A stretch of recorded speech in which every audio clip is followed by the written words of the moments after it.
So now that you have your writing piece put together and your image downloaded to your computer so that it's saved to your computer, you can head on out to about.me to actually start to put together your page. Now, if you're reading the back side of your handout, there are a couple of big things to keep in mind.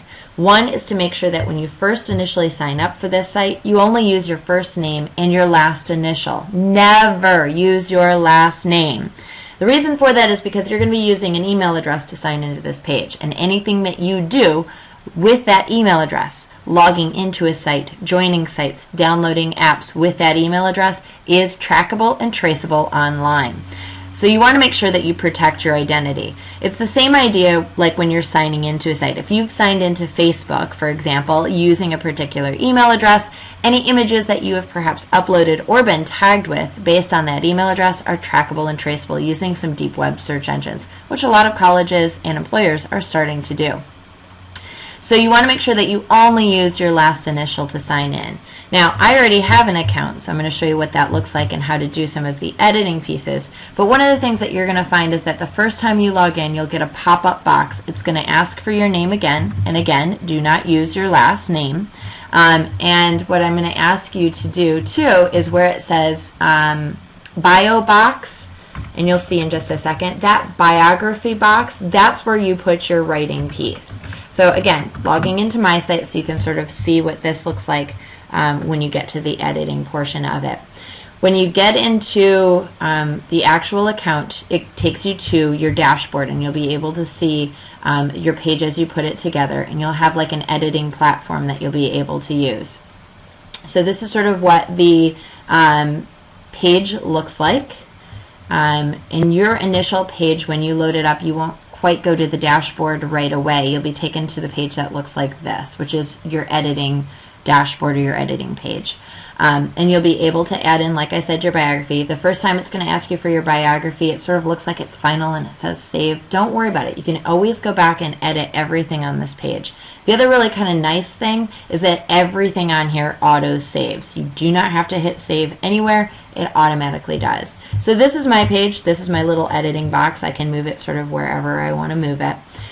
The way that you upload things, your background is uploaded here, so you are going to end up uploading a background image. You've saved it to your computer, so whatever that image is that you've used, you hit upload background, it'll take you into your computer. That's how you upload it. Your biography, again, that's where you add in your writing. Now here's a little trick. I know this is where you're supposed to put your name, but it's actually where I put my header. I put it as I tinker, I toy, I revise.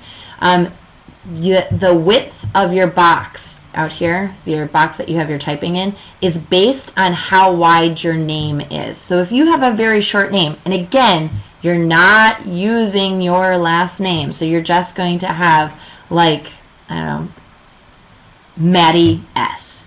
You're not going to have your full name.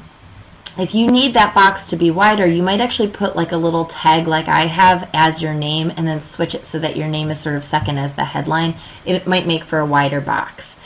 This down here is where you add in that writing piece. Notice you can play with this. It's just like a word editing, so you can add italics, you can add underline. The thing I want to make sure that you understand is at the very, very bottom of your biography box, you need to make sure that you have something like this, where it says background image by, and then whatever the name of the person that you have found on Flickr, the image that you're using, that person's name, and then you're going to highlight it, you're going to hit the little chain link, and that's going to bring you to the box that will allow you to enter in the web address for where you found your image. That is how you hyperlink. I expect to see the hyperlink so that it is clickable, much like this one is clickable. I do not want to see anyone adding in the URL, so you've got the full URL down here at the bottom. I need to see it hyperlinked. Again, using the top menu, you can change the colors of the background. So this biography box here, you can actually change the color, so you can give it sort of a background. You can make it sort of see-through. You can change the colors of it simply by clicking on it. So if I wanted to have, I don't know, a pretty little teal box here, I can. And then I can make it as opaque or as solid as I want to, or none at all. You can change your fonts, which is sort of fun. Again, keep in mind that the width of your box that you're working with here is based on how big that name is, that very top line is. So the bigger your name, the wider the width of the biography box. And again, everything auto saves. In terms of apps, don't do anything with it. Do not link any apps. You don't have to worry about linking anything. So you don't have to worry about any of the settings. You don't have to worry about any of the getting more visitors. Ignore these last 4 sections. And that's really kind of the basics on how you put it together. It is pretty self-explanatory. Have some fun with it.